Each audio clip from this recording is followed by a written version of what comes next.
Junta Médica hablamos de la nutrición en niños y adolescentes. La gran pregunta que se hacen los padres: ¿cómo debemos alimentar a nuestros hijos hoy en día en un mundo que se está transformando tan rápido? Claro que sí, en un mundo en el cual pensar que alguien que está malnutrido era alguien adelgazado, flaquito, chiquito, ahora también es un malnutrido aquel que está gordito, con sobrepeso y con obesidad. De tal manera que una nutrición en la cual no esté balanceada, no tengamos todos los productos que se requieren, eso va a impedir que haya un buen desarrollo, tanto físico como mental. Aquí en el Perú realmente contamos con dos problemas. Por un lado está la desnutrición, pero también la anemia. También, claro, uno va a conllevar a la otra. Cuando uno comienza a ingerir alimentos, los cuales pueden estar en poquísima cantidad o en mucha cantidad o un desbalance, estamos hablando de una malnutrición. Si es que la persona comienza a ingerir menos calorías de las que requiere, con menos nutrientes de lo que necesita, eso es una desnutrición. Y desafortunadamente la desnutrición en el mundo es un problema bastante serio. Se ha visto que hasta un 45% de niños en el mundo mueren desnutridos.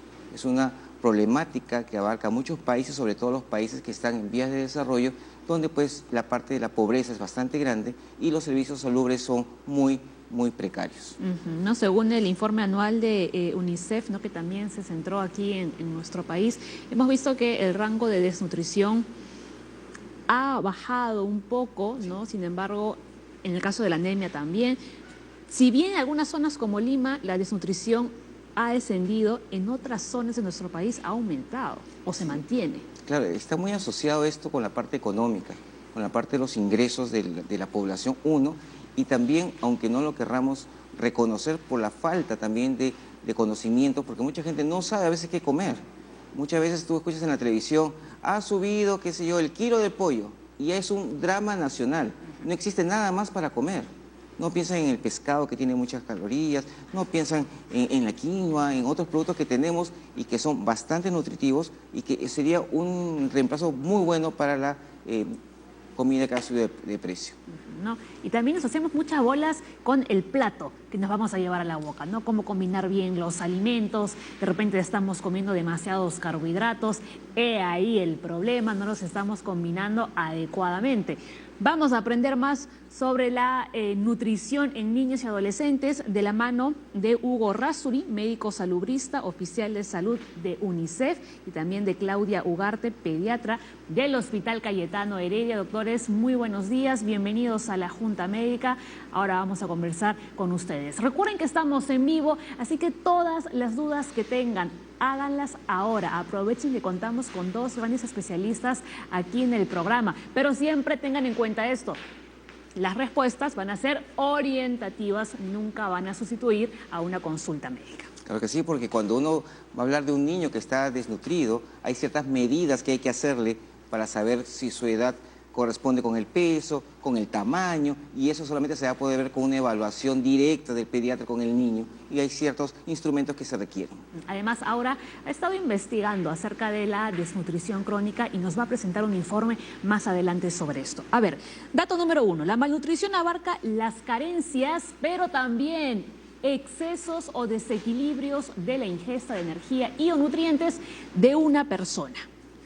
Entonces, desnutrición y malnutrición, ¿son sinónimos? No, la malnutrición lleva a la desnutrición. Entonces, por ejemplo, alguien que esté en la calle y todos los días lo ves comiendo galletas y bebida gaseosa, ¿qué está comiendo?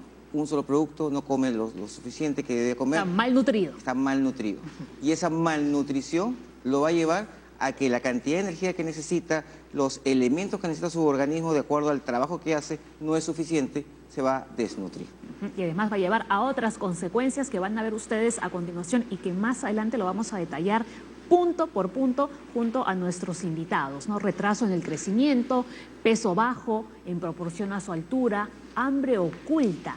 ¿A qué nos referimos con el hambre oculta? Y también sobrepeso u obesidad. Sí, vamos a ver, por ejemplo, cuando a los niños les falta fierro, o como se ve muchos en las gestantes, la falta de fierro lleva, por ejemplo, a la pica. La pica es comer tierra. comer tierra, comer ladrillo, comer hielo, comer algo, porque instintivamente se está buscando ese nutriente que está faltando. Muy bien, a ver, más datos. La mala alimentación tiene consecuencias de por vida en el crecimiento físico y desarrollo cerebral de los niños. Y ahora, doctores, yo quisiera preguntarles, un niño que no se ha alimentado bien, pero que luego cuando llega de repente a la adolescencia y empieza a comer como debe ser, ¿puede revertir esa situación?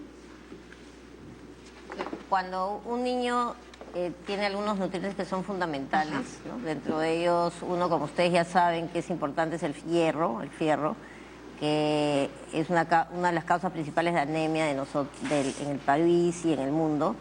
Y cuando tiene, y estos efectos producen algunos problemas mentales, ¿no? Entonces, si en los primeros años de vida, los menores de 5 años, tienen problemas con deficiencia de algunos elementos, como por ejemplo el hierro, eso, por más que posteriormente ya el niño empiece a nutrirse bien, equilibre, mejor dicho, la balanza.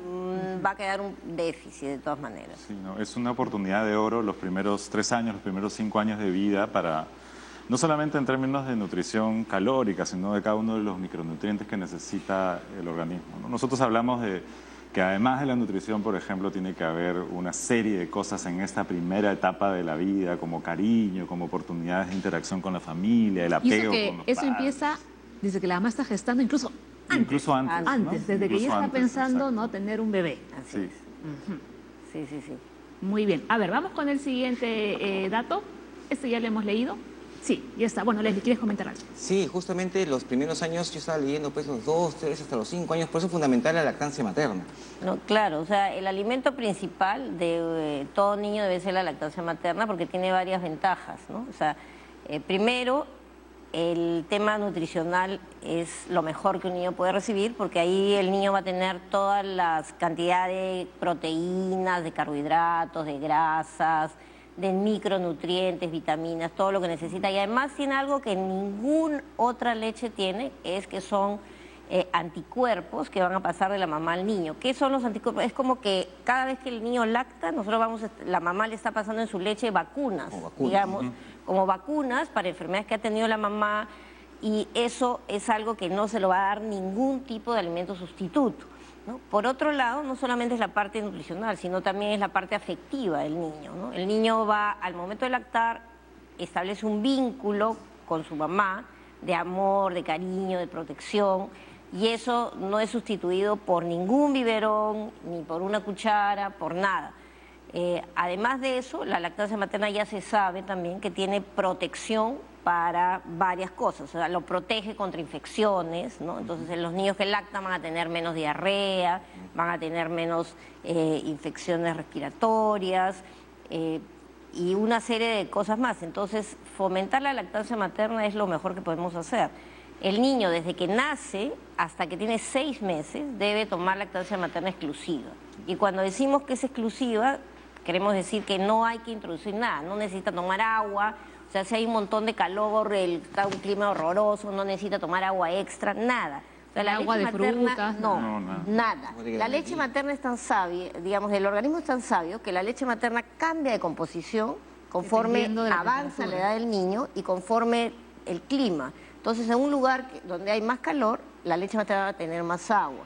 Y además no es lo mismo una leche materna de una mamá de un niño prematuro que de un niño a término o que de un niño que tiene 2 años. La composición va variando, ¿no? En pequeñas proporciones, pero va variando y el niño va recibiendo lo que es fundamental para él. Y luego la lactancia materna se recomienda que puede seguir uno dando lactancia materna hasta los 2 años, ¿no? Pero ya como un complemento, porque a partir de los 6 meses debe introducirse ya los alimentos, o la alimentación complementaria, o lo que también se llama lactancia, o lo que las mamás conocen como papillas, ¿no? Y esa introducción de alimentos debe empezar a los 6 meses, pero el niño puede seguir lactando todavía, ¿no? ¿Y qué recomendación le daría, por ejemplo, a las mamás de que quieren continuar dando de lactar a su hijo pasados los 2 años? En realidad, en algunos lugares, o sea, donde no hay otros alimentos, porque ya la lactancia pasa a ser un complemento, digamos, de los alimentos sólidos, en algunos lugares pueden seguir lactando y pueden seguir hasta los 5 años a veces. ¿no? Ahora, la recomendación generalmente es que sea hasta los 2 años, también por el tipo de vínculo afectivo que hay con el niño, ¿no? Muy bien. A ver, doctores, vamos a repasar el siguiente cuadro que ya lo habíamos mencionado hace un momento, ¿no? ¿Cuáles son las consecuencias de la malnutrición? El retraso en el crecimiento, ¿no? Peso bajo en proporción a su altura, el hambre oculta. ¿Qué es el hambre oculta? O sea, nosotros hablamos mucho de esta triple carga, ¿no? Tradicionalmente la desnutrición se conoce como esta deficiencia, como lo mencionaba Leslie hace un rato, deficiencia calórica que produce una desnutrición crónica, o sea que los niños no crecen lo suficiente. También en otros países hay mucha desnutrición aguda, cuando los niños ya no comen mucho y de pronto se adelgazan muchísimo, ¿no? Este es, digamos, el concepto más tradicional de desnutrición. Luego hablamos de las formas ocultas, de esta hambre oculta, que implica que hay deficiencias de ciertos micronutrientes, como por ejemplo el hierro, ¿no? Que causa la anemia, pero también de otro tipo de micronutrientes como vitamina D, que en otros lugares son muy importantes, o vitamina A incluso. Estos son problemas más silenciosos. O sea, a veces tú ves a un niño y de lejos parece que estuviera normal, Saludable. pero de pronto tú ves y hay un serio problema como es la anemia, por ejemplo, ¿no? Que silenciosamente ataca el desarrollo neuronal del niño y las oportunidades que éste pueda tener más adelante. Y como tercer punto, tenemos algo que está creciendo en los últimos años, mucho por los cambios, por la globalización, por la urbanización, que es el hecho de la obesidad y el sobrepeso, ¿no? Que en el país es particularmente preocupante, ¿no? Porque Perú creo que es el segundo país en Latinoamérica que más ha aumentado la obesidad y el sobrepeso en los últimos años, ¿no?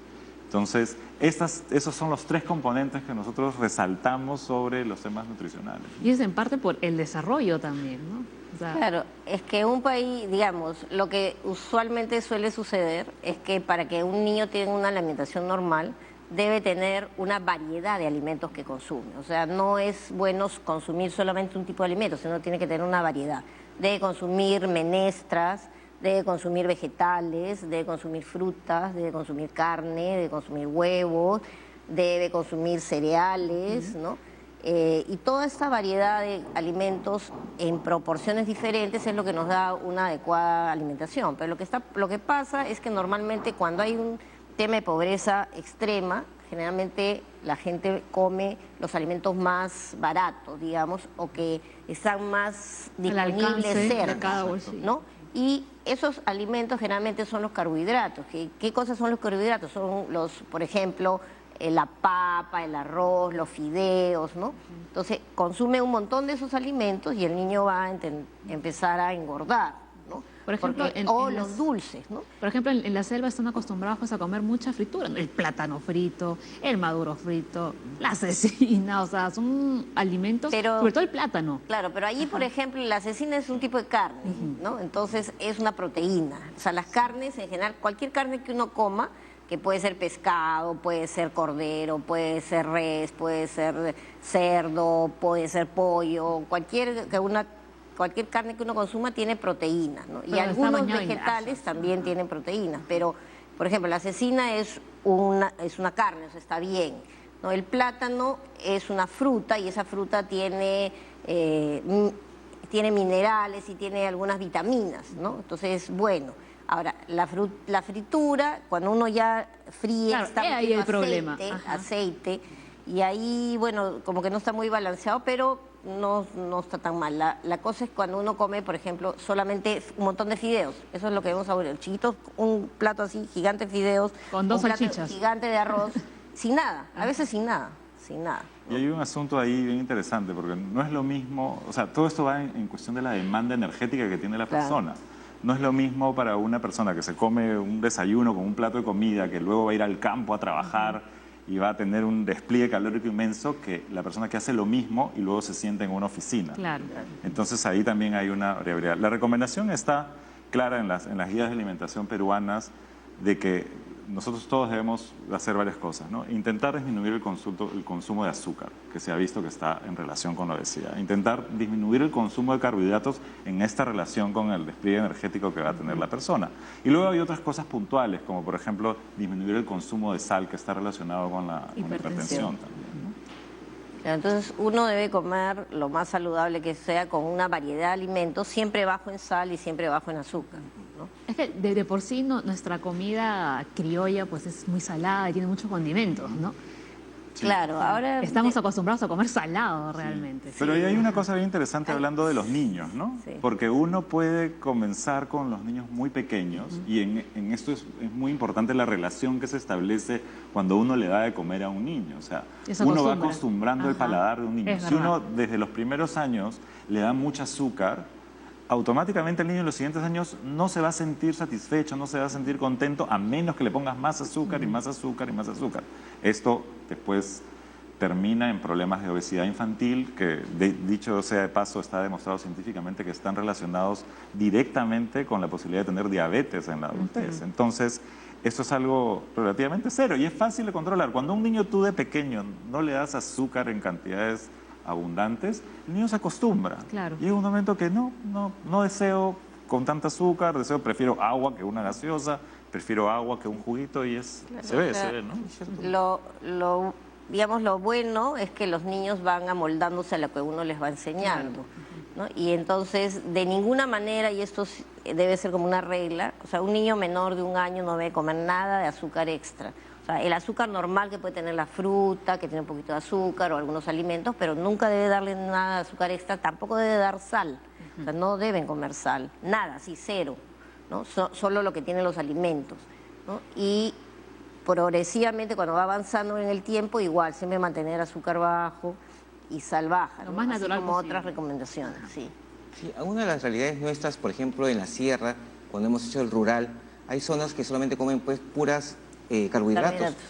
Y pueden comer pollo de vez en cuando porque llega el carro con carne 1 vez a la semana y la gente come carne cuando matan una vaca. Entonces, esa realidad es la que se está tratando de cambiar, ¿cierto? Sí, claro. O sea, felizmente, digamos, en nuestro país tenemos una biodiversidad grande, tenemos una gran cantidad de alimentos, pero lo que dices tú es cierto, hay zonas donde predominan unos alimentos y hay otros que no son tan buenos. Pero, por ejemplo, en la sierra, que hay a veces poca disponibilidad de carnes, tenemos sí generalmente disponibilidad de, por ejemplo, quinoa, que la quinoa tiene proteínas y tiene otras cosas.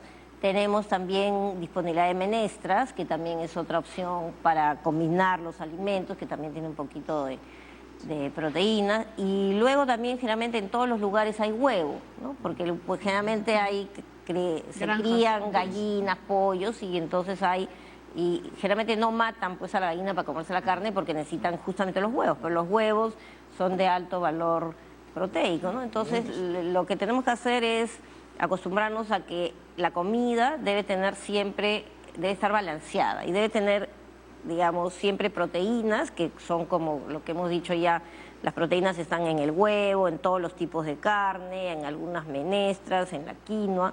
Debe tener carbohidratos, que como hemos dicho ya, son por ejemplo los fideos, el arroz, la papa, ¿no? El camote, etcétera.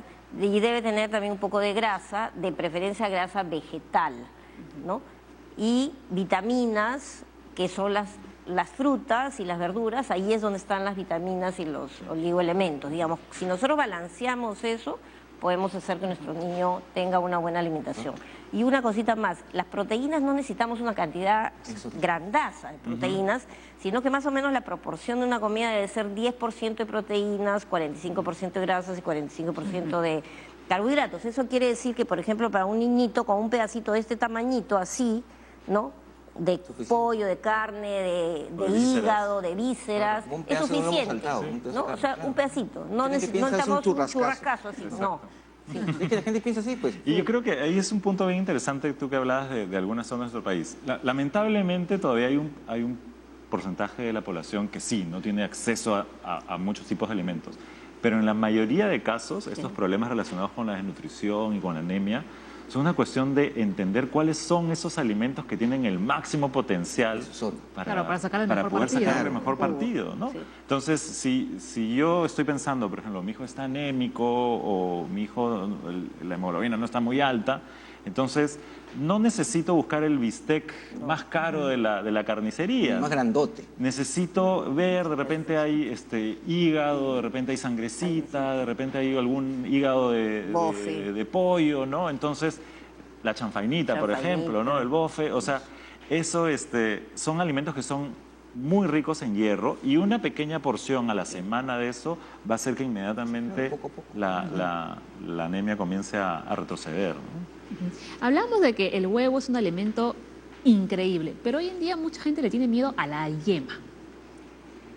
Bueno, ahí... Porque dice que la yema va a generar, Mucho ¿no?, que colesterol, uno dice. aumente el colesterol y todo eso. Ya, ahí hay, digamos, diversos miedos, diría yo, porque hay gente que le tiene miedo a la yema porque dice que tiene mucho colesterol y hay gente que le tiene miedo a la clara porque dice que ahí en la clara están las alergias, ¿no? Y que si uno come eso se va a volver alérgico, entonces mejor le doy el huevo solo la yema y no le doy la clara para que no darle alergias. Otros dicen no, le doy solo la clara y no le doy la yema porque solo es el colesterol.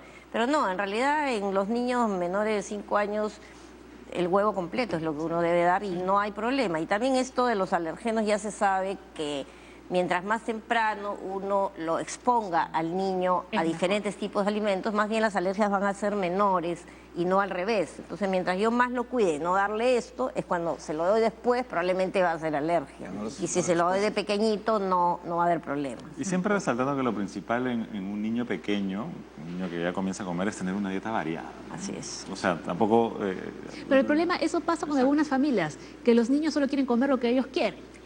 Bueno, es que ahí, digamos, y siempre yo les digo a los papás, o sea, el niño, o sea, es obviamente una persona que tiene derechos y derecho a opinar y derecho a todo, ¿no? Igual que un adulto, pero nosotros los papás tenemos que guiarlos, o sea, la palabra es guiarlos por el buen sendero, y dentro del buen sendero está el tema de la alimentación. O sea, nosotros hay que explicarle al niño por qué necesita todo ese tipo de alimentación y que lo tiene que comer.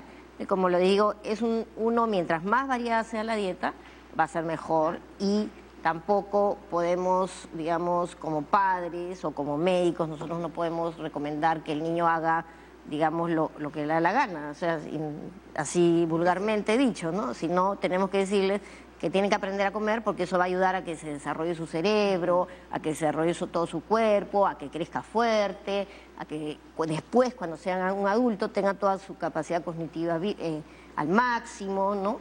Y pueda desarrollarse. Entonces, si nosotros le explicamos así, que para eso tienen que comer toda esta cantidad esta variedad de alimentos, que además mezclada es muy rica, no va a haber problemas, ¿no? Una pregunta, Claudia. ¿Existe edades para introducir alimentos? Me refiero, ¿comienzo primero con carbohidratos, después con proteína, después con minerales? ¿O cómo comienzo? Porque mucha gente no sabe qué hacer con sus hijos. Sí, esa es una excelente pregunta, Leslie, porque, digamos, en esto de cómo introduzco alimentos, porque lo que nos queda claro es que hasta los 6 meses el niño debe solamente lactancia materna. Totalmente. No debe haber agua, juguito, nada, solamente lactancia materna. Y después de los 6 meses, ¿qué hago?, ¿no?, dice la mamá. Y debo empezar a introducir los alimentos. Las recomendaciones actuales es que uno debe comenzar con lo que se llaman multimezclas, ¿no? Las multimezclas son alimentos que contienen justamente todo la variedad de alimentos que el niño necesita, que son proteínas, carbohidratos, grasas, vitaminas y minerales. Y para eso yo tengo que hacer una dieta variada. No puedo comenzar como, digamos, solo le doy papa o solo le doy zanahoria, ¿no? No, tiene que comenzar con mezclas de alimentos. Entonces lo que se recomienda actualmente es que los padres inicien con un puré, porque no... Eso es otra cosa, no sopas, porque la sopa es pura agua y no tiene nada de alimentos. Lo llena el niño y el niño no va a tener la cantidad de calorías, proteínas y todo lo ¿Aún que así necesita. sea, doctora, la famosa sustancia? No. Ajá. Tiene que comer purés espesos sin sal, ¿no? Y ese puré espeso lo que se recomienda es que tenga una mezcla de alimentos, ¿no? Entonces siempre lo mejor es que le digamos a la mamá: los mismos alimentos con los que usted va a cocinar para la casa, los use para cocinar la papilla del niño. Por ejemplo, si usted va a hacer en su casa estofado de pollo, por decir una cosa, ¿no?, va a usar el pollo, las arvejitas, la zanahoria, el arroz, y todo eso lo mezcla, ¿no?, sin aderezo, sin sal, y eso lo va a cocer y luego lo aplasta y le agrega una cucharadita de aceite vegetal. Y con eso se conforma la papilla. Esa es la recomendación actual. Mucha gente piensa que hay que preparar el estomaguito. Que comienza con agüita y después cosas más así, ¿no? Sí, eso no es existe. correcto, no Perfecto. existe y siempre debemos comenzar con la multimezcla. Multimezcla y siempre también aplastado, sin sal y con aceite vegetal. Muy bien. A ver, vamos a repasar estos datos. Los lactantes y niños son los grupos más vulnerables a la carencia de micronutrientes, pues necesitan una gran ingesta de vitaminas y minerales. La falta de vitamina A, hierro y zinc influye significativamente en la morbilidad de los menores de 5 años. Eso es de lo que hablábamos, ¿no? O sea, hay, además del contenido calórico, del contenido proteico que deben tener los alimentos, hay una serie de elementos que deben estar presentes en la dieta. En el Perú principalmente tenemos un problema con la deficiencia del hierro en la dieta, ¿no? Por los cambios culturales que han habido, las movilizaciones de las poblaciones, hay ciertas poblaciones que se han quedado como en un limbo en donde en la dieta que tienen normalmente no hay la cantidad de hierro suficiente, ¿no? Entonces acá hay un trabajo que hacer para identificar estas fuentes que estamos hablando y hacerlas parte de la dieta diaria. Porque a veces es cierto, o sea, las mamás, los papás, los cuidadores no saben cómo preparar estos ingredientes y meterlos en la comida o dicen, no lo come mi hijo. Acá es donde viene lo que dice Claudia sobre la manera de prepararlos. Hay otras deficiencias vitamínicas como la deficiencia de la vitamina A que efectivamente está presente en las frutas de color amarillo, de color naranja sobre todo, que es importante que estén presentes en la dieta. Afortunadamente en el Perú hay abundancia de alimentos de un costo económico relativamente bajo que tienen vitamina A. ¿Y se puede suplir esa deficiencia de vitamina A, por ejemplo, tomando estas vitaminas que te traen? Exactamente, Ajá, como parte de las intervenciones del Ministerio de Salud, por ejemplo, la suplementación con vitamina A es algo que se da regularmente, ¿no? Sí. Para, digamos, estar seguros de que todos los niños tienen un nivel de vitamina A que los va a proteger para estas infecciones, que es un rol fundamental de la vitamina A.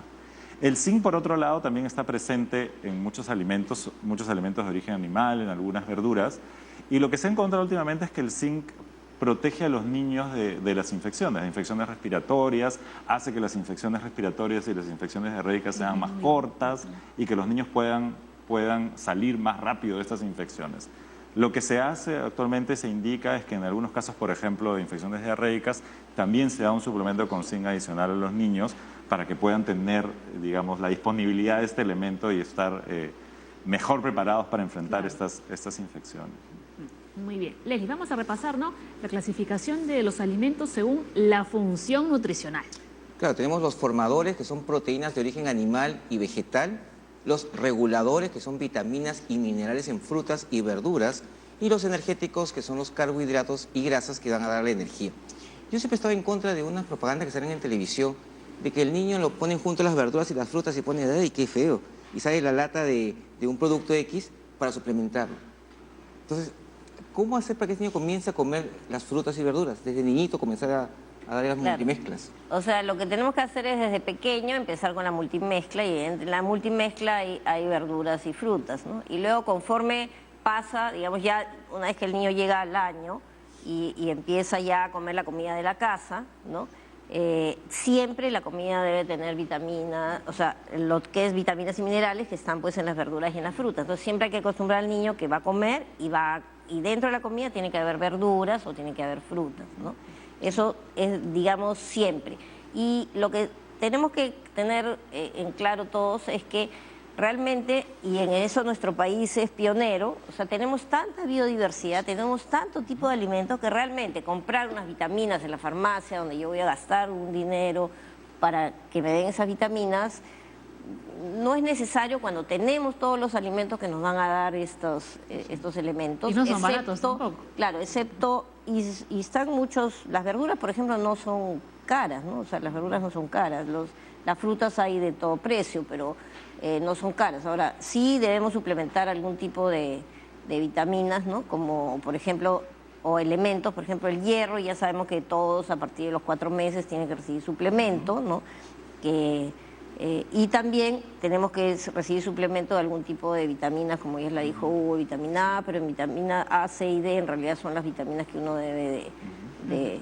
Pero para eso el Ministerio de Salud, justamente en todas estas campañas, nos da esa oportunidad, porque nos está dando El hierro se da gratuitamente en todos los establecimientos de salud a partir de los 4 meses, no solo de salud, sino también de salud. O sea, si nosotros vamos a cualquier sitio de salud, también nos dan gratis. Fuerzas Armadas y Policiales también está dándose gratis. Y luego tenemos eso que tenemos que dar, la vitamina, el suplemento de hierro. Y luego tenemos también las bolsitas de los micronutrientes, ¿no? O sea, también el Ministerio de Salud entrega para los niños que no tienen anemia, los que no tienen anemia, que tienen que tomar sus micronutrientes, y en esos micronutrientes hay también vitaminas y minerales que son importantes y que se entregan gratuitamente. Vamos a hacer un pequeño paréntesis, Leslie, y ahora continuamos con tu consulta, porque Víctor está pendiente de lo que ustedes están comentando, doctor, y les pregunta lo siguiente. Veo constantemente que los padres les hacen comer productos envasados con preservantes y colorantes, como las galletas que contienen sal y azúcar. ¿Qué les recomiendan a ellos? Bueno, ahí está un poco las recomendaciones, estas universales, ¿no? Y en esta carrera por tener una alimentación balanceada, una de las recomendaciones es evitar en lo posible los que se llaman los alimentos ultraprocesados, ¿no? Alimentos que tienen un proceso industrial, que tienen una serie de aditivos como saborizantes, edulcorantes, sal, azúcar, y que definitivamente, uno, no contribuyen a la dieta, y dos, tienen elementos en gran cantidad que pueden ser nocivos para el desarrollo de los niños, ¿no? Y aditivos, ¿eh? Y aditivos. Ahora, hay galletas y galletas, ¿no? Hay galletas que son, digamos, tienen menos dulce, que uno puede dárselas al niño de vez en cuando, digamos, como parte de una dieta diferente, una dieta variada, y hay galletas que tienen en exceso de azúcar, tienen cremas, tienen rellenos, claro, que digamos lo que van a hacer es que ese niño tenga un bolo de azúcar que comience poco a poco a cambiar su metabolismo, y no va a ser algo positivo para ellos. Ahora por lo menos no con los octógonos. Yo te digo, sí, justamente iba a hablar de eso. Ahora nuestro país tiene un gran avance en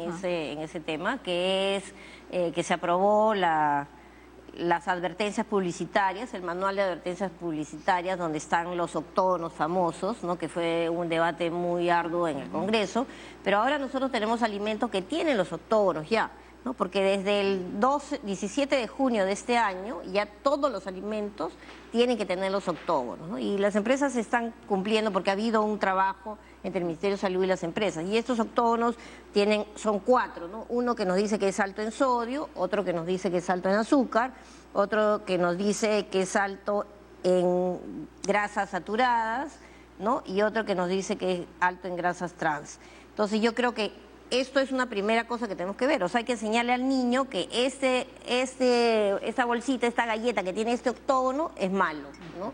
Porque tiene mucho azúcar, por ejemplo. Esta que no tiene, de repente una galleta tiene 3 octógonos y otra galleta tiene 1 octógono. Bueno, entre esas, y una que no tiene ninguno. Nos vamos por la que no tiene ninguno, ¿no? O nos vamos por la que tiene menos octógonos. Entonces, ahora con las advertencias publicitarias tenemos esa ventaja, que la gente cuando va a comprar puede saber si ese alimento es o no es rico en alguna sustancia que, digamos, no es bueno que se coma con regularidad. Y esa gran ayuda, porque algunos alimentos eran engañosos, ¿no? Que parecían saludables, ¿no? Y luego cuando le dabas la vuelta, o sea, veías que nada que ver, y ahora que tiene su octógono, pues no, ha quedado más claro. Y yo creo que ha sido bien interesante, porque incluso la industria alimentaria está cambiando. O sea, está ofreciendo productos ahora de mejor calidad, bajos en azúcar, bajos en sodio, y igual atractivos para los niños, ¿no? Leslie, ahora sí. Justamente, tiene que ser una cosa, Claudia. La suplementación que está dando el Ministerio y todos los niños es básicamente porque los papás no están dándole el hierro como deberían ser desde que son niñitos. Claro, o sea... Nos aseguramos que tengan su hierro. O sea, como sabemos, el hierro, o sea, cuando un niño se forma en la barriga de la mamá, se van haciendo los depósitos de hierro en el hígado, ¿no? En el hígado se van depositando, y para que se deposite el hierro en los niños de forma adecuada, primero la mamá tiene que comer alimentos con hierro, ¿no? Entonces partimos porque ahora las gestantes también no consumen suficientemente cantidad de hierro, entonces ya el depósito de hierro que hay en el bebé es deficiente. Por otra parte, esos depósitos de hierro se van acumulando con el tiempo. Entonces, cuando nace un bebito prematuro, su depósito de hierro es casi 0, digamos, y cuando nace un niño a término, sus depósitos están mejores. Pero después de eso, con la lactancia materna no debería recibir nada, ¿no? Sino hasta los 6 meses, pero se recomienda ya la introducción de las gotas de hierro a partir de los 4 meses porque tenemos un índice, una proporción de anemia importante, como saben, en el país, y esa introducción se debe dar a todos los niños. ¿Para qué? O sea, es como un elemento externo que nosotros estamos dando gratuitamente que va a ayudar a que se rellenen los depósitos de hierro para los que no lo tienen y de esa forma también evitemos la anemia. Sí. Muy bien. A ver, tenemos que cumplir con la publicidad obligatoriamente, así que hacemos un corte chiquito, pero ya regresamos. Tenemos otra pregunta, la de Susan. ¿Se le debe obligar a comer a un niño de 2 años que está al límite de peso? ¿Cómo deben ser sus porciones de comida? Pausa y regresamos.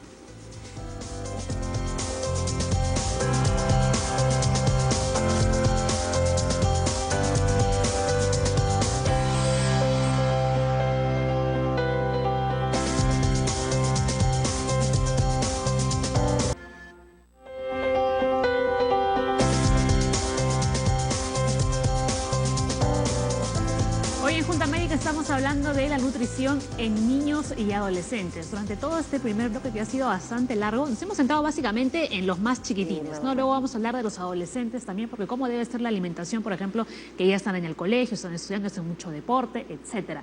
Pero antes respondemos la consulta de Susan. ¿Se le debe obligar a comer a un niño de 2 años que está al límite de peso? ¿Cómo deben ser sus porciones de comida? A veces las abuelitas piensan que mientras más gorditos están los niños, más saludables están. Claro, bueno, en eso ya lo ha dicho Leslie, lo dijiste tú también. El niño debe estar en el peso correcto, o sea, no debe estar ni muy flaco ni muy gordo, digamos, ¿no? Y para eso existen unas tablas de peso y talla que se utilizan, que son las que nos dicen en todo el mundo cuál es el peso y la talla que debe tener un niño según la edad y según el sexo. Ahora, eso también es importante saber y que todos lo conozcan, de que, digamos, un niño de 2 años,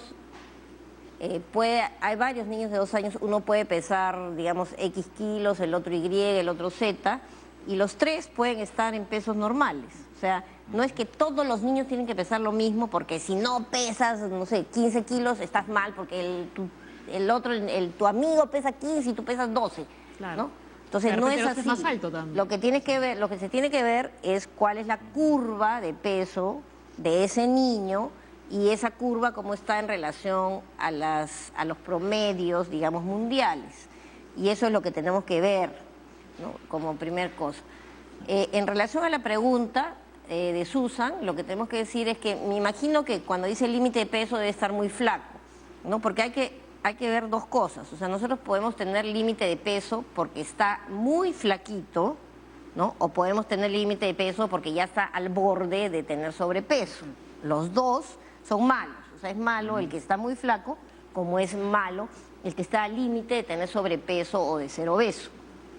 Entonces, yo creo que acá está preguntando que está en el límite inferior, lo primero que debemos ver es que es importante saber cómo ese niño ha estado toda su vida.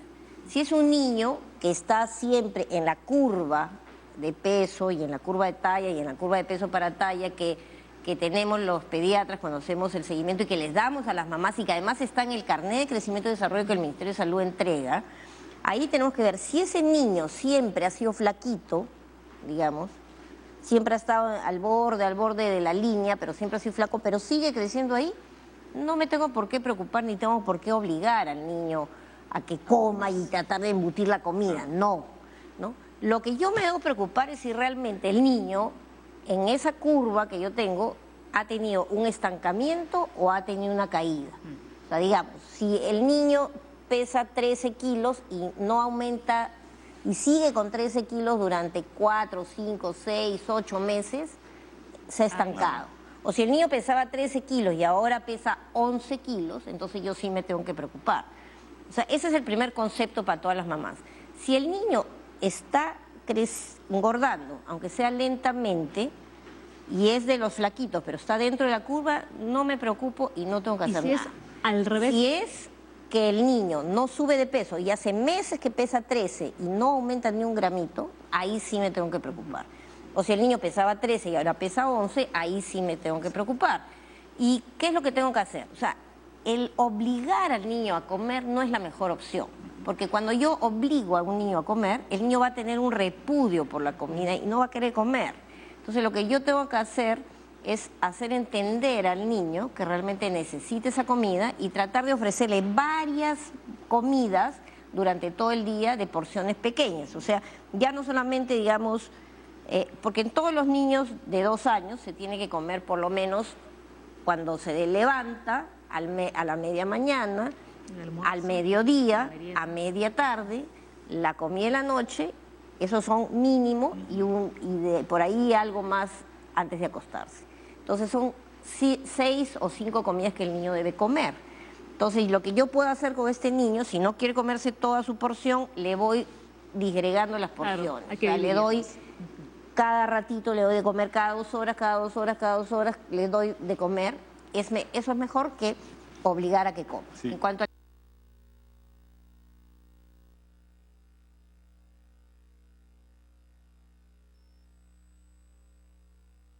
Es importante este ritual, Claudia, es importantísimo, ¿no? El no obligar a los niños y ver cuál es el entorno donde ellos se sienten cómodos en el momento de la comida. La cultura peruana es una cultura que también centra la comida mucho en la parte social, entonces hay que aprovechar eso. O sea, los niños deben ser tratados como sujetos, como decimos nosotros en UNICEF.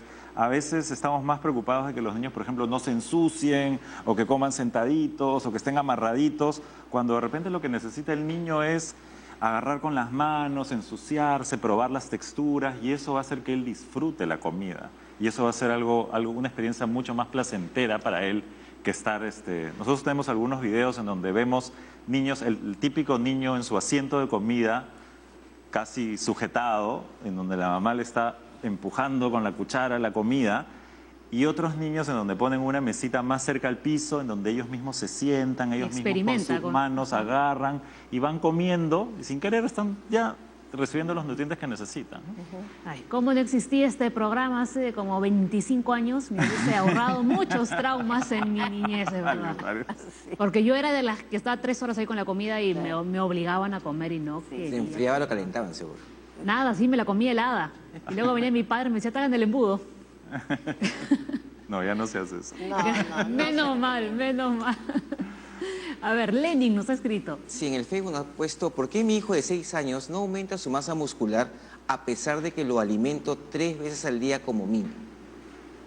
Ya, bueno, como hemos dicho, lo ideal es que todos los niños coman por lo menos 5 comidas al día, ¿no? O sea, en la mañana temprano, a media mañana, un pequeño aperitivo, el almuerzo, a media tarde un pequeño aperitivo y en la noche su comida.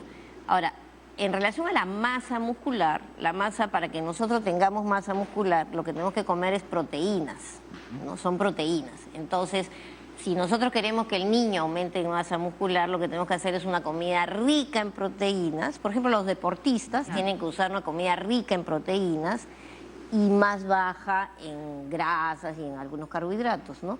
Pero rica en proteínas, porque eso es lo que nos va a ayudar a tener más masa muscular, ¿no?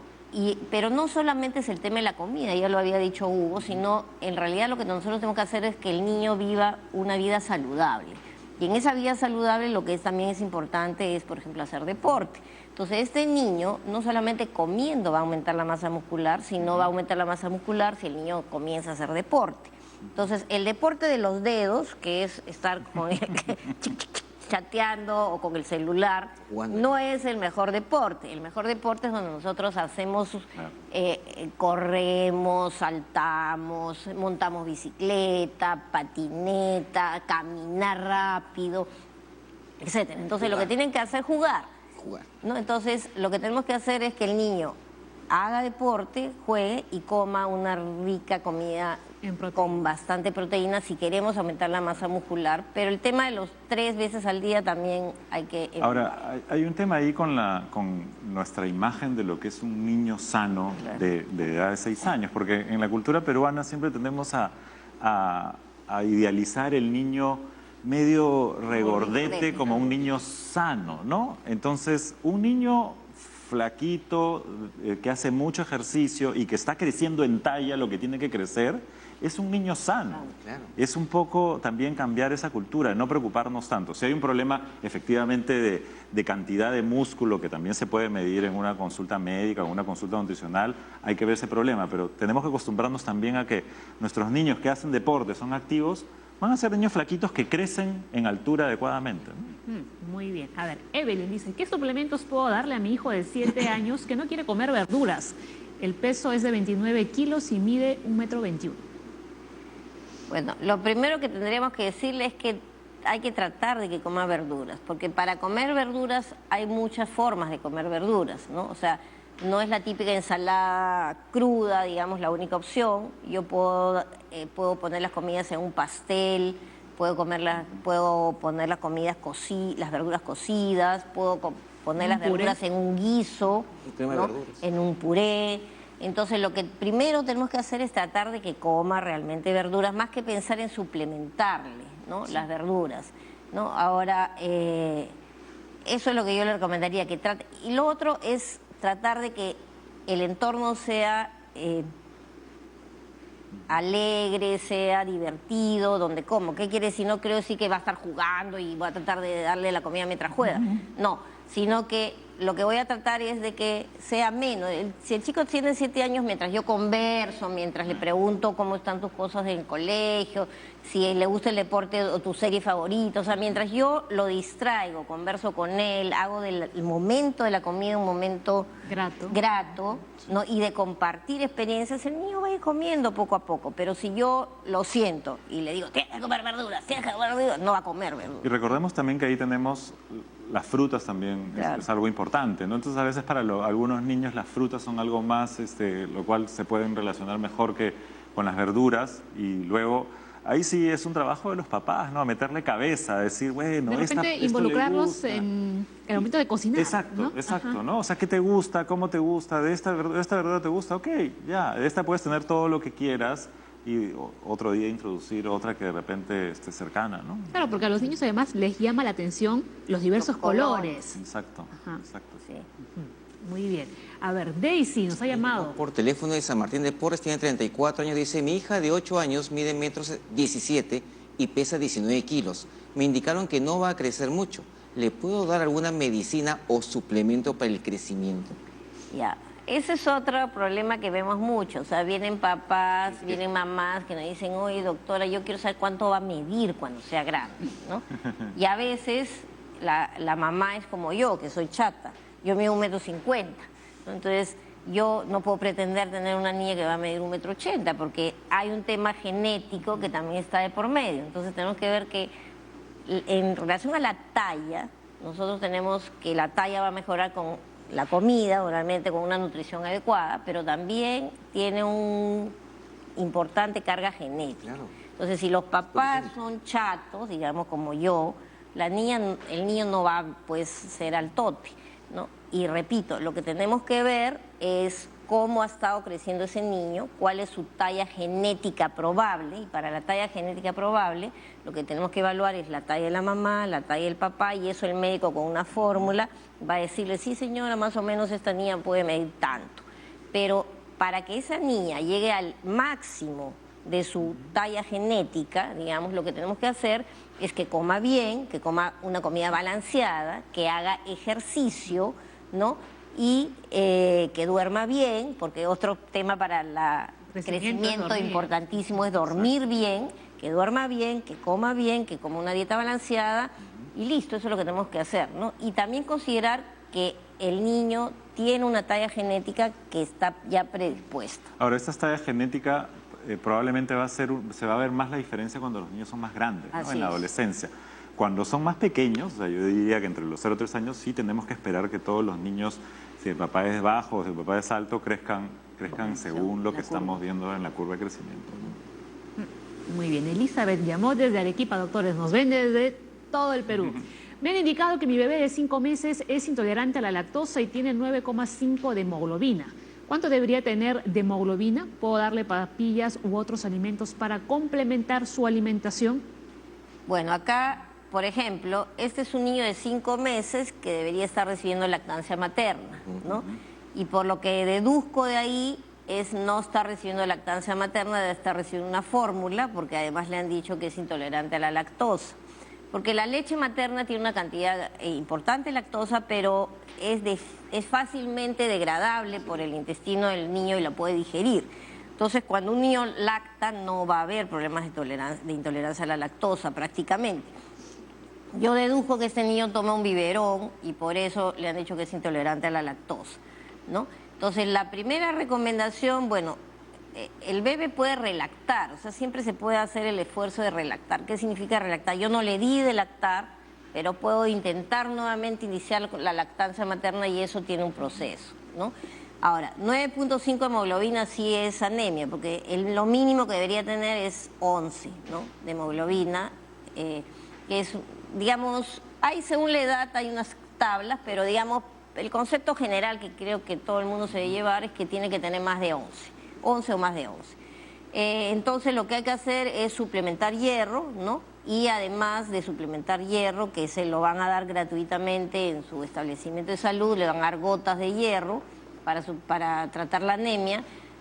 Además de eso debe idealmente tratar de relactar, y si no puede relactar, bueno, puede tomar una fórmula rica, digamos, baja en lactosa, que las hay, ¿no? Y además, sí, como tiene 5 meses, puede ya, no sé cómo estará su peso, pero puede a veces, aunque la papilla se recomienda que se introduzca a los 6 meses, a veces cuando hay problemas de ganancia de peso, se puede introducir la papilla un poco antes, ¿no?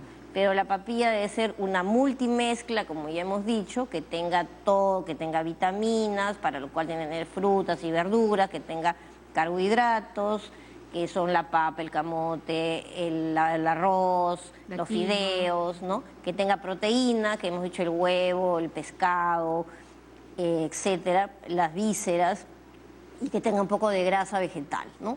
Entonces, eso es lo que debemos hacer, pero yo realmente lo que recomiendo es que todas las mamás que tienen niños menores de 6 meses le den de lactar, ¿no? Esa es la recomendación. Y realmente no es imposible dar de lactar aunque la mamá trabaje. ¿Por qué? Porque la mamá, ahora todas las mamás prácticamente trabajan, la mayoría de madres trabaja y además tienen bebés, pero cuando yo trabajo yo puedo extraerme la leche, o sea, puedo extraerme la leche, me saco la leche, ya sea en forma manual o con un aditamento que se llaman pezoneras, y puedo esa leche guardarla para que mi niño, cuando yo no esté en la casa y esté trabajando, se la den al niño. Y en el trabajo las mamás también se tienen que ir sacando. Esto no es imposible, lo digo por experiencia propia. Yo tengo 3 niñas y mis 3 niñas tengo el orgullo de decir que han lactado en forma exclusiva. Y yo trabajo en un hospital, hago guardias, o sea, me quedo 24 horas y así todas las niñas han lactado en forma exclusiva. O sea, la mamá sí puede dar de forma de lactar y aunque trabaje. Entonces, la recomendación en general es que todos los menores de 6 años lacten.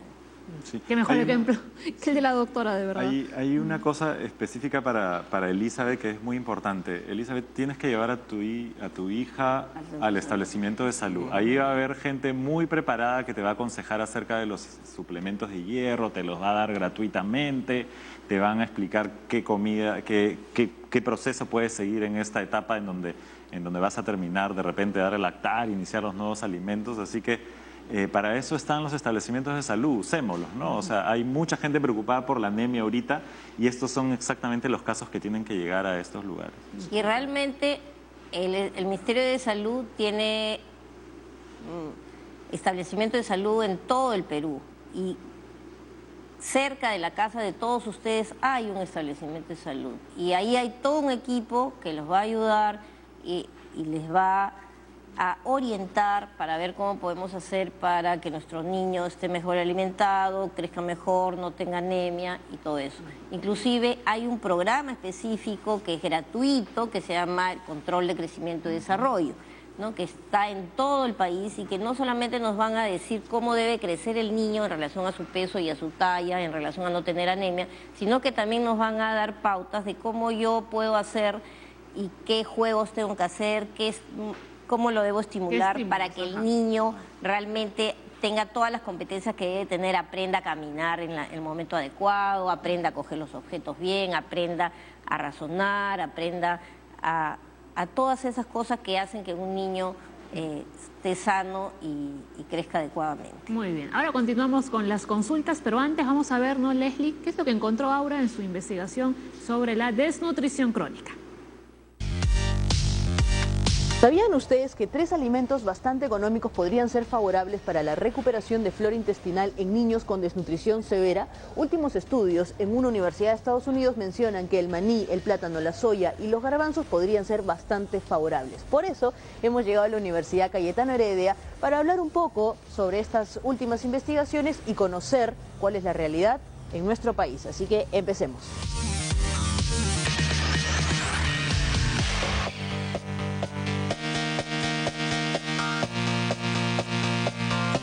Estamos con el doctor José Aguilar, que es el jefe del Laboratorio de Inmunología de la Universidad Cayetano Heredia, que nos va a empezar contando un poco cuál es su apreciación sobre estas investigaciones de recuperación de flora intestinal. Doctor.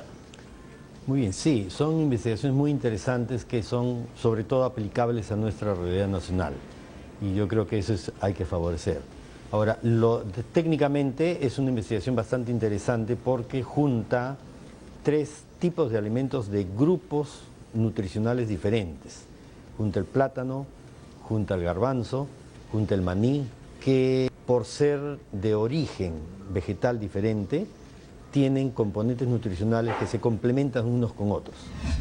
Plátano puro tiene algunas deficiencias que van a ser suplementadas por el garbanzo, por ejemplo, en su proceso degradativo, y por el maní que le complementa.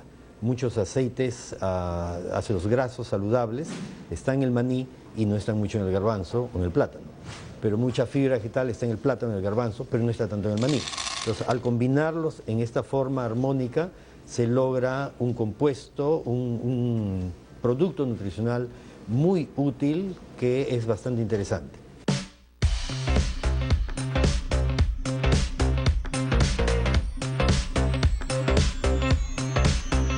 La gran mayoría comienzan a tener problemas después del nacimiento o desde el momento del nacimiento.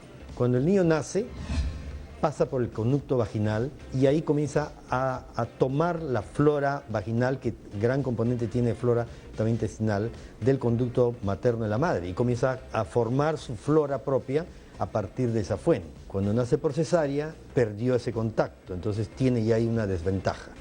Pero al final, el contacto con la madre, el niño apenas nace, se lo pone en el pecho de la madre para que lacte, ahí también está comenzando a poblar su flora, tanto de piel como de intestino, y eso le va a dar un desarrollo de flora normal. Cuando yo quito esa posibilidad, poniéndole lactancia artificial con biberón, entonces quito buena parte de la microbiota que hubiera tenido que venir en el alimento que la madre le proporciona. Por eso no es ventajoso el parto por cesárea primero y segundo, comenzar a darle biberón. Pero si usted le lleva a una comunidad más lejana o con menos desarrollo, digamos, de información, le lleva un biberón, pero no le lleva toda la información que va junto con el biberón, ese biberón se va a preparar, pero de repente no va a tener las condiciones de esterilidad adecuadas y va a contaminarse. Eso le va a llevar al bebé hacia un cambio en su microflora que va a comenzar a alterar y va a comenzar a producir una primera diarrea, digamos. Esto disminuye la absorción de alimentos y eso dificulta que luego la flora se siga aprovisionando adecuadamente, la flora saludable. Y si a eso se suma la acción de algunos antibióticos, que sobre todo los que son de amplio espectro, van a barrer en parte con la flora intestinal normal y lo colocan al niño nuevamente en una condición desfavorable. Y aquí dentro del epitelio intestinal hay gran cantidad de gérmenes, como le digo, que todos trabajan coherentemente, armónicamente para lograr un proceso de absorción de nutrientes adecuado. Hay algunos tipos de gérmenes que van a degradar los alimentos primarios, lo que uno ingiere en la alimentación. Y ellos van a producir algunos metabolitos que luego son degradados por otros gérmenes que están ahí también, porque estos metabolitos potencialmente podrían ser tóxicos, pero como estos de acá los degradan, producen otros terceros metabolitos que ya no son tóxicos al sistema y todo el sistema se mantiene bien. Los antibióticos son útiles para combatir infecciones, totalmente de acuerdo, no hay ninguna oposición en que se use antibióticos cuando se tiene una infección determinada. pero el antibiótico tiene que ser dirigido al germen que sospechamos que está causando el problema. Hay que tratar de evitar los antibióticos de muy amplio espectro o combinar antibióticos que van a ampliar el espectro de cobertura. ¿Por qué? Porque van a matar con seguridad al malo, pero también van a matar parte de los microorganismos buenos. Y si matan microorganismos buenos, comienza el desarreglo y comienza a haber daño en el epitelio. Este daño en el epitelio va a permitir que haya ingreso de algunos gérmenes a través del epitelio intestinal y eso va a producir inflamación, y al haber inflamación va a haber una respuesta inflamatoria y esto de aquí va a ocasionar dificultad para la absorción de nutrientes. Y si yo no le repongo una dieta que favorezca el crecimiento de la flora normal, va a suceder que comienza a entrarse en un círculo vicioso de alteración de la microflora y a mayor proceso de diarrea y desnutrición.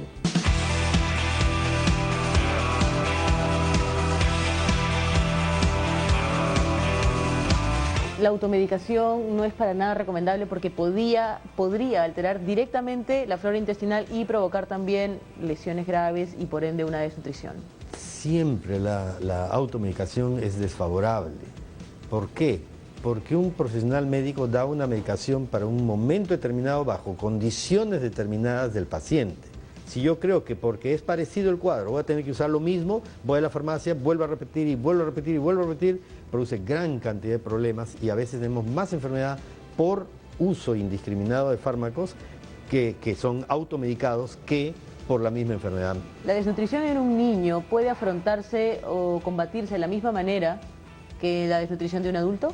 No, totalmente diferente. La desnutrición se tiene que abordar de forma diferente. ¿Por qué? Porque hay diferente nivel de desarrollo del intestino en un niño que en un adulto. Hay diferente microflora, no tenemos la misma microflora en diferentes momentos, por lo tanto, la recuperación de una nutrición tiene que ser totalmente adaptada a la edad del paciente. Inclusive dentro de un niño no es lo mismo nutrir, renutrir a un niño de 2 meses que a un niño de 5 años.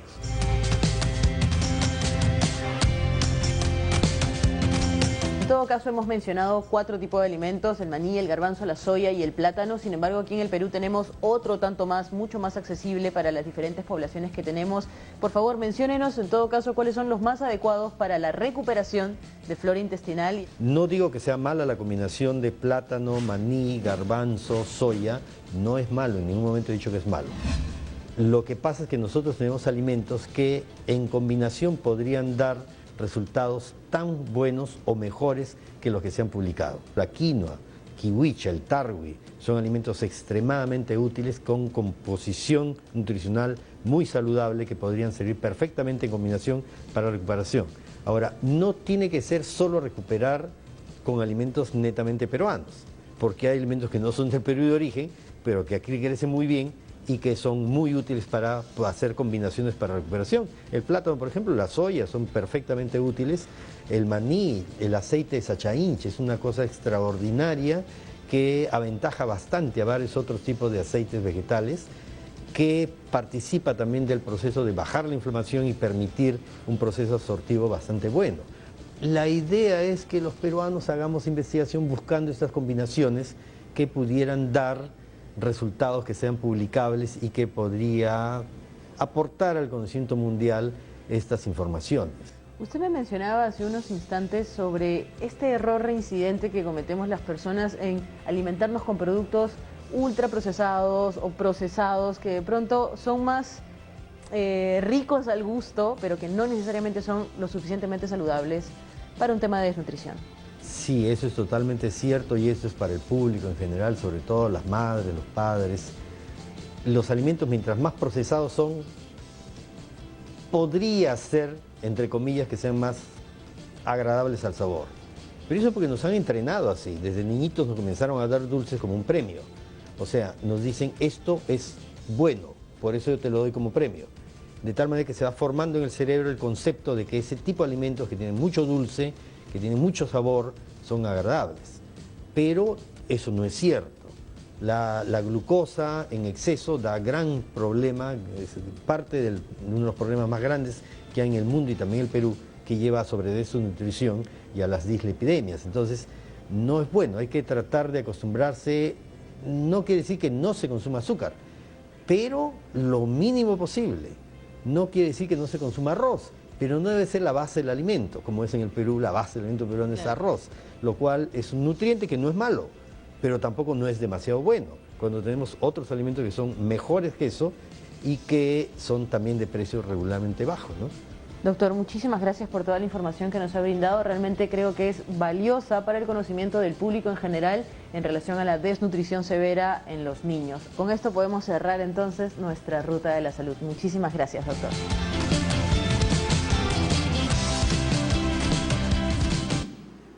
Muy interesante lo que nos ha contado Aura, puesto que tenemos muchos alimentos acá en el Perú que son muy buenos, que son fáciles de acceder y obviamente que las mamás saben cocinar. Chica, ¿qué les pareció este reportaje? Bueno, a mí me ha parecido interesante, de hecho se sabe, ¿no?, que cuando hay desnutrición hay una alteración de varias cosas, entre las que es la absorción intestinal, como otras cosas más, y me parece genial que con alimentos simples, de fácil acceso, podamos mejorar ese tema, ¿no? Y creo que el aporte de las investigaciones en el Perú son muy importantes para que con alimentos autóctonos veamos si es que se tiene el mismo tipo de éxito, y creo que se va a tener, ¿no?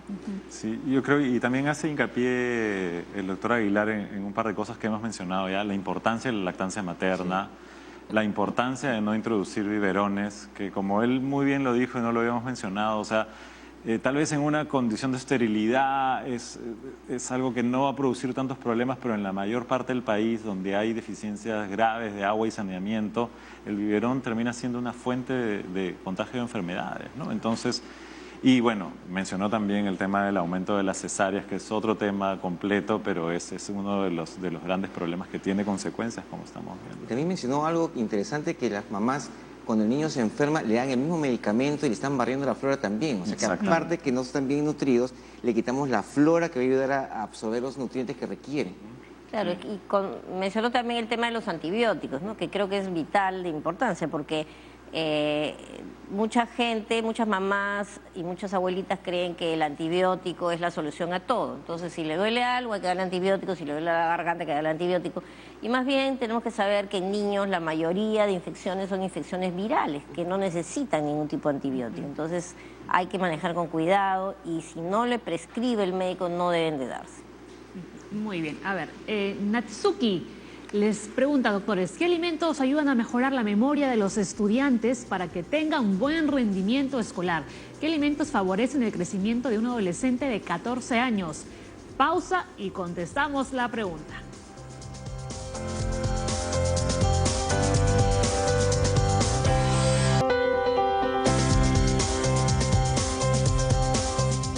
Cuando somos adolescentes, ¿no?, queremos el alimento mágico para estar pues bien activos durante todo el día, prestar la atención correcta en clases y luego tener energía para hacer deporte, salir, etcétera. Pero realmente es posible conseguir el alimento mágico, como dice Natsuki, ¿no? ¿Qué alimentos ayudan a mejorar la memoria de los estudiantes para que tengan un buen rendimiento escolar, ¿no? ¿Qué alimentos favorecen el crecimiento de un adolescente de 14 años?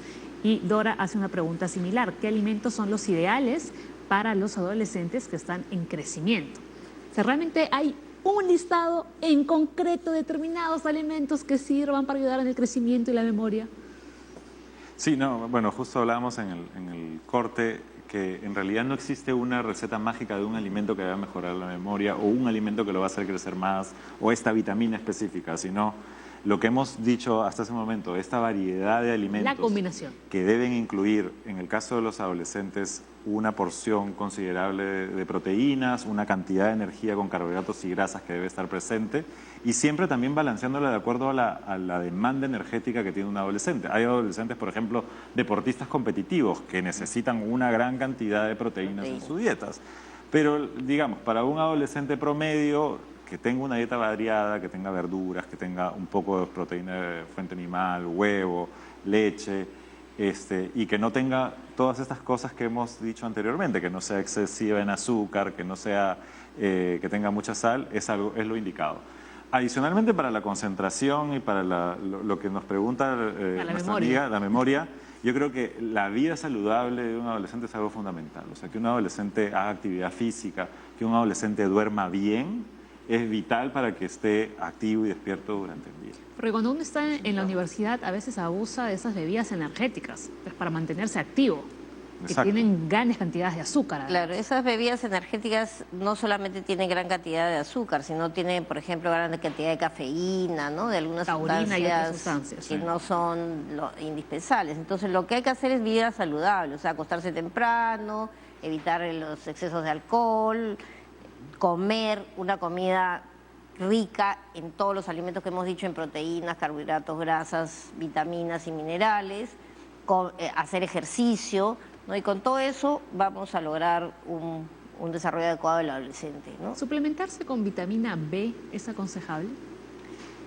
O sea, Piensa para la memoria, Exacto, B6, ajá. B12. bueno, o sea, no hay, como ya les dijo, como ya lo han mencionado, no hay un alimento ni una vitamina específica que diga esta vitamina me va a servir para mejorar la memoria. En realidad, si nosotros comemos una dieta balanceada, no tendríamos que suplementar ningún tipo de vitamina. Ya lo hemos mencionado, en los niños pequeños sí hay algunas cosas que tenemos que suplementar obligatorio, pero en los adolescentes, que es el caso, no hay. Ahora, lo que sí yo insistiría es que tenemos que suplementar en los adolescentes también hierro, porque la proporción de adolescentes con anemia también es muy alta y sobre todo de mujeres que posteriormente van a ser mamás y que necesitan tener una carga especial de hierro. O sea, si algo queremos darle de suplemento a nuestro adolescente es hierro. Sí. Ahora, hay ahí también una cosa muy importante. Cómo coma un niño de 10 años, cómo coma un niño de 14 años, esas costumbres empiezan en casa cuando son más pequeños. Claro. ¿No? Entonces, si bien es cierto, podemos hacer una intervención cuando ya son adolescentes y explicarle nuevamente cuál es lo adecuado de comer, cuál es una dieta balanceada, estas costumbres que se implantan desde pequeños son las que van a tener más éxito en una buena dieta y buenos hábitos y buena vida saludable cuando son adolescentes y cuando son adultos, ¿no? Claro. Y ahí hay otra cosa que es importante, es que uno aprende con el ejemplo. Sí.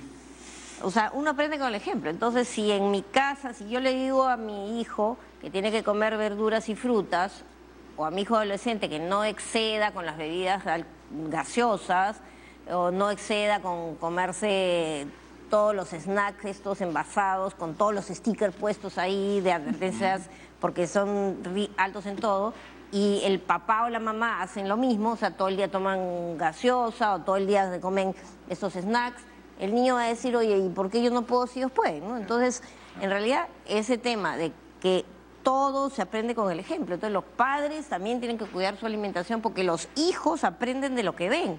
Nosotros podemos darles digamos, una charla excelente, pero si hacemos lo contrario, el niño va a aprender lo que hacemos, Claro. no va a aprender de la charla. Entonces, en realidad, los hábitos alimenticios son para toda la familia. Y más o menos, ¿no? Es lo que se le contestaría a Fabiola, ¿no, Leslie? Fabiola dice, ¿qué deben comer los jóvenes que están en la universidad y regresan cansados de estudiar? Mucha gente que usa los energéticos famosos se dan cuenta que al inicio es una disparada de glucosa, estás como que súper alerta y después viene una bajada también, Exacto. que te vas a una depresión y te vas cansadísimo. ¿Qué cosa hay que hacer acá? Básicamente es suplementar una buena alimentación. Es alimentación, o sea, yo diría, un niño que llega cansado a la universidad, primero, que llega a su casa y haya un alimento rico en todo lo que hemos dicho. Repito, un pedazo de proteínas, carbohidratos y grasas, vegetales, una fruta, bastante agua de preferencia, ¿no? Y que se acueste temprano. Asegure sus 8 eso horas de es, sueño. Claro, Exactamente. ese es el tema. Exactamente. O sea, Ahora también, no tanto para los universitarios, sobre todo para los chicos que están en escuela secundaria, es importante también como sociedad darles los espacios que sean espacios que puedan favorecer una nutrición adecuada, ¿no? Acá hay un avance, por ejemplo, con la ley de alimentación saludable y la regularización de los kioscos escolares. Porque es importante que si un niño está en la escuela secundaria y lo único que tiene en el kiosco de la escuela es comerse pues un choripán o comerse una galleta o una gaseosa, probablemente va a terminar comiendo eso. Pero si nosotros les damos oportunidades de tener alimentos balanceados durante todo su día y en las loncheras también, eso ya comienza a generar un cambio, ¿no? Yo he visto en la universidad, he visto un lugar que venden puras ensaladas, jugos. Me parece excelente ver eso dentro de la claro. universidad. Claro, el Ministerio de Salud está incentivando desde hace un tiempo lo que es la alimentación saludable, ¿no? Entonces, en relación a eso, salieron unas guías de alimentación saludable y también se está trabajando con el Ministerio de Educación, con Produce y con el Ministerio de Agricultura el tema de alimentación saludable en las escuelas y en los colegios, ¿no? Y con los kioscos saludables, como lo han dicho. Entonces ahí, o sea, y se está haciendo un trabajo, digamos, de todos los sectores, porque lo que queremos es que se produzcan alimentos adecuados, para lo cual es importante agricultura, que después esto llegue a la mesa para que esta produce, y luego el Ministerio de Educación y el Ministerio de Salud generar toda la educación de cómo debe ser la alimentación y tener en los colegios kioscos saludables, y que los niños y los adultos, sobre todo los adultos, aprendan que los octógonos son una advertencia importante que nosotros debemos vigilar. O sea, cada vez que yo voy a comprar un alimento debo mirar, ¿tiene octógonos o no tiene octógonos? Si yo, aunque tenga octógonos, que me dice alto en azúcar, por ejemplo, decido comprarlo, tengo que saber que estoy comprando algo que no es saludable, ¿no? Ahora, claro, la gente podrá decirme, bueno, pero nadie es tan saludable que nunca come nada. Claro, una vez al año no hace daño, ¿no? Entonces, tampoco son los excesos. O sea, no es que nunca me voy a comer un chocolate, por ejemplo, o nunca voy a comerme una torta.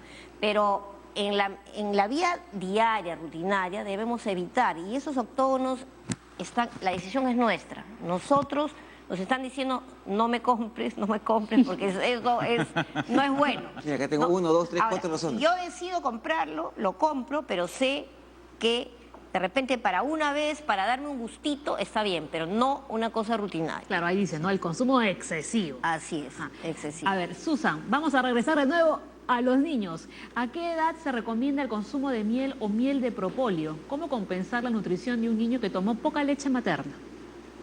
Ya, esta es una pregunta interesante. O sea, el niño que tomó poca leche materna, bueno, por X razones. Digamos, por X razones no vamos a poder sustituir ese tema, pero nuevamente vamos al tema de que la alimentación complementaria, o sea, debe ser completa con todos los elementos que ya hemos mencionado, pero además eso va de la mano con ejercicio, actividad física, dormir bien, ¿no? En relación al tema de la miel, por ejemplo, el tema de miel de abeja no se recomienda usar antes del año, ¿no?, de edad. Después del año de edad ya podemos utilizar las mieles, pero recuerden que la miel también es un tema que debemos evitar usar en exceso, por más que sea miel de propóleo o miel de abeja, el exceso de azúcar siempre es malo, aunque sea de una fuente saludable. Entonces, mejor es no acostumbrarnos a tomar eso, ¿no? Porque los alimentos de por sí tienen azúcar. Una fruta tiene azúcar, yo no necesito agregarle miel encima, ¿no? Porque, por ejemplo, las ensaladas de fruta, vamos y compramos una ensalada de fruta que nos viene muy saludable, una ensalada de fruta, le ponen yogur y le ponen miel. No necesita la miel. A ver, vamos con la siguiente consulta. Antes de que nos gane el tiempo, ya nos quedan poquitos minutos. Carla. Carla dice, mi hijo de 15 años mide 1,80 m y pesa 45 kilos. ¿Qué tabla de peso debe seguir? Según las tablas de internet le faltarían 20 kilos. ¿Debo preocuparme? Más flaquito, ¿no? Bien. O sea, claro, como hemos dicho, las tablas son estándares. O sea, existen las curvas y tablas de la Organización Mundial de la Salud, que son las que se usan en todo el mundo, y son a través de esas curvas que debemos ver. Eso lo debe ver el pediatra. ¿No? Ahora, en este caso, sí, claro, 1,80 m con 45 kilos está realmente un poco bajo, pero lo que habría que hacer es cómo ha ido su curva desde pequeño hasta ahora, y luego de eso establecer también, digamos, qué tipo de alimentación está recibiendo y preocuparnos de que la alimentación sea adecuada, ¿no? Tiene un índice de masa, según eso, de 14. 14, sí, está adelgazado. Está adelgazado. Entonces, como está adelgazado, sí necesitamos, pero para eso pues debe ir a una consulta médica para que le expliquen cómo debe alimentar al niño, al adolescente ya, y estoy segura que eso lo va a poder recuperar. Sí, porque ha tenido un crecimiento muy bueno, ¿no? excelente. Sí, pero de repente ha pegado un estirón tan rápido que se ha quedado descompensado. Claro, porque tenemos que tener en cuenta que esto es ese es otro concepto que es importante, creo, para las mamás. O sea, la talla solamente se afecta cuando hay un problema crónico, pero el peso sí puede afectarse por problemas agudos. Entonces, este niño que tiene una buena talla, pero tiene un peso bajo, significa que no viene de tiempo su problema, sino que es algo agudo, que lo vamos a poder resolver fácilmente con una alimentación adecuada. Muy bien. Debe ir al médico. A ver, ¿qué nos dice Graciela? Ahí está. ¿Hasta qué edad se debe tomar leche y qué tipo alimenta más? Ella tiene 70 años. Bueno, en realidad o sea, lactancia exclusiva hemos dicho hasta los 6 meses, ¿no? Pero de ahí en adelante, en realidad, podemos tomar leche toda la vida. No hay una edad en que nos digan ya no debemos tomar leche. Pues, Ahora, doctora. ahí hay una cosa que sí tenemos que saber. Existe una enzima que tenemos los seres humanos que sirve para degradar la lactosa. Y esta enzima en algunas razas, en algunas etnias, se pierde muy rápidamente, ¿no? Nosotros en el Perú tenemos digamos, ese problema, que nuestra enzima que degrada la lactosa se pierde generalmente en la mayoría de la población a muy temprana edad. Sí. Entonces, por ese motivo es que mucha gente cuando toma leche ya le cae mal, se le infla la barriga, le da diarrea, le duele la barriga. Entonces, lo que tenemos que ver es eso. Si yo cuando tomo leche no me pasa nada, puedo tomar la leche hasta que me muera, no hay ningún problema. Ahora, si yo cuando tomo leche tengo estas molestias que se me hincha la barriga, que empiezo a tener diarrea, es porque soy intolerante a la lactosa y entonces ahí tengo que buscar una opción. O tomo leche sin lactosa o no tomo leche. Sí, ¿no? exacto. Pueden buscar, la leche es una buena fuente de proteínas, una buena fuente de calcio y esos nutrientes los pueden buscar en otros alimentos que tengan esos mismos componentes. Porque ahora se ha puesto muy de moda, yo no voy a tomar leche de vaca, pero sí voy a tomar leche de coco, de almendras, que en realidad no es leche, pues, ¿no? Pero lo quieren sustituir de esa forma. ¿Es adecuado? Lo importante ahí es observar cómo es la dieta en general, ¿no? Yo diría, el concepto de que la leche es buena en el crecimiento de los niños es porque tiene proteínas, porque tiene calcio, pero si un niño tiene una dieta completamente balanceada, tiene proteínas de origen animal, tiene vegetales verdes, esa necesidad está suplida. Está cubierta. También la puede suplir tomando leche si es que no tiene estos problemas, ¿no? Claro. Ahora, en relación a lo que tú mencionabas, diríamos pues que en el mundo actual hay varias tendencias, ¿no? Nosotros somos como un péndulo, ¿no? A veces estamos en el extremo de acá y a veces estamos en el extremo de acá y ninguno de los dos extremos son buenos, lo bueno es estar en el medio. Entonces ahora hay toda una onda de la comida vegana, de la comida vegetariana, ¿no? Yo diría que ningún exceso es lo correcto, ¿no? Sí. Ni un extremo es bueno. Muy bien. Finalizamos con la consulta de Graciela, ¿verdad? Si nos queda un minuto. Nos queda un minutito, así que, doctores, las últimas recomendaciones. Aunque la doctora ha sido así, pero ayuda de la yugular hoy día. Pero a ver, Hugo, la última recomendación. No, más que nada creo que queda claro, hemos hablado de niños, de adolescentes, creo que el mensaje principal es que en casa debemos tener un ritual de alimentación saludable, ¿no? Y esto debe estar acompañado de una variedad de alimentos, de un entorno agradable para los niños, pero también para los adolescentes, y que debe estar acompañado de hábitos de vida saludable como buen ejercicio, buenas horas de sueño. Yo creo que este equilibrio es la clave del éxito acá. Y no obligar a los niños, que los trauman después. Doctora, ¿usted? Bueno, yo voy a dar un mensaje que creo que no hemos hablado mucho en el programa, pero que es importante, es el tema de la obesidad y el sobrepeso, ¿no? Hemos hablado mucho de los niños, pero me gustaría ir al tema de la obesidad y el sobrepeso. Debemos saber que el niño saludable no es el niño gordito, no es el niño gordito. El niño saludable es el niño que tiene el peso y la talla que le corresponden para su edad, y que eso no significa que debe estar regordete. Entonces tenemos que cuidar mucho en los niños y en los adolescentes sobre todo, donde hay un despunte importante del sobrepeso y obesidad, que coman adecuadamente y que no coman exceso de grasas, exceso de azúcares, ¿no? Que hagan ejercicio y hagan una vida saludable. O sea, el ser obeso o tener sobrepeso es tan malo como ser desnutrido, ¿no? Muy bien.